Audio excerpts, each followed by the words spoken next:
Hey guys, welcome back to Horse Tooth Cinema. Today I've got a little bit of a late to the party review, and then I'm going to be reviewing Renfield today, directed by Chris McKay, and starring Nicolas Cage as the legendary Count Dracula. The film is about the title character Renfield, who is the tortured aide to his narcissistic boss, Dracula, and he's forced to procure his master's prey and do his every bidding. However, after centuries of servitude, he's ready to see if there's a life outside the shadow of the Prince of Darkness. So I went into this movie very skeptically, having rolled my eyes at the trailer when I first saw it, and also having not really liked Nick Cage's last couple of movies, The Old Way, which I reviewed on my channel, and The Unbearable Weight of Massive Talent, which I think I also reviewed back when it came out last year. But, you know, it's the movie where Nick Cage plays Dracula, so of course I was gonna go see it in theaters eventually. And within about 10 seconds, I knew I was in for an excruciating time at the movies. It essentially starts with Nicholas Hoult sort of narrating the film and talking about his life with Dracula in a very ironic, like self-aware way. And that kind of sets the tone for the entire movie, which just makes Renfield another one of these kind of Ryan Reynolds light like genre comedies. And when I say genre, I mean like not the comedy genre, but like be it action, horror, sci-fi, etc. And in these films, every joke for me at least tends to land about as well as the bottom of the barrel sketches on SNL these days. And the silly tone ends up smothering anything that usually makes a genre movie work. I think the way that the action is filmed in this is pretty bad. It's pretty shaky, and you can't often see the whole stunt taking place. It's not scary at all. Again, the silly tone really smothers any kind of horror they could actually play up with this. And again, because of the silly tone, because nothing is taken seriously, there is no weight to anything regarding any of the characters. And so if none of that stuff works and the jokes aren't landing for me like they don't in this, you're pretty much not left with anything. And I half expected that tone to be the case, again, just from seeing the trailer.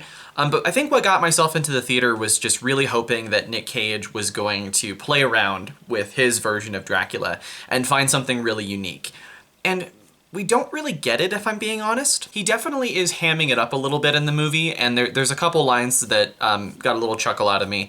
But there's again, just because it's so silly, there's not enough weight for it to make it a genuine Dracula performance. And the humor, again, just doesn't work because it's not campy so much as it is a bad SNL sketch. Just as an example, I think Awkwafina, for example, is just embarrassing in this movie. Not her acting, just again, just a lot of her lines, and you know, the jokes that they assigned to her character just fell probably the flattest for me of everybody. And you might be thinking like, well, it's the movie where Nick Cage plays Dracula, like shouldn't this be a comedy? Like why do we need to take it seriously?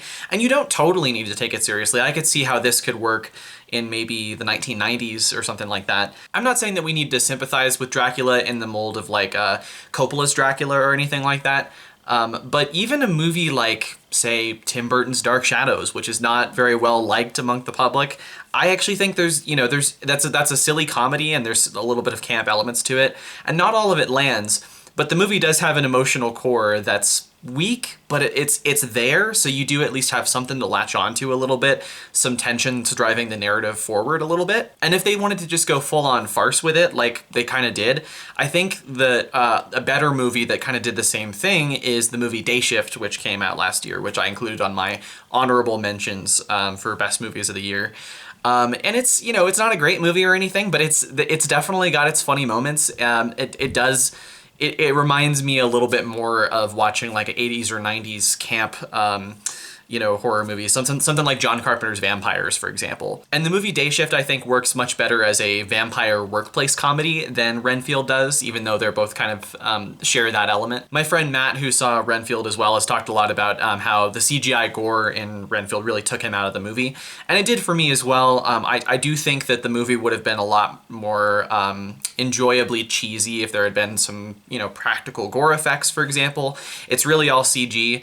But I think also, I was talking to Matt about this, I think that one thing that could have improved the CGI gore is if they had decided to do this in 3D and make it some kind of gimmick in that way. Because as it is, it's just kind of flat and boring for me.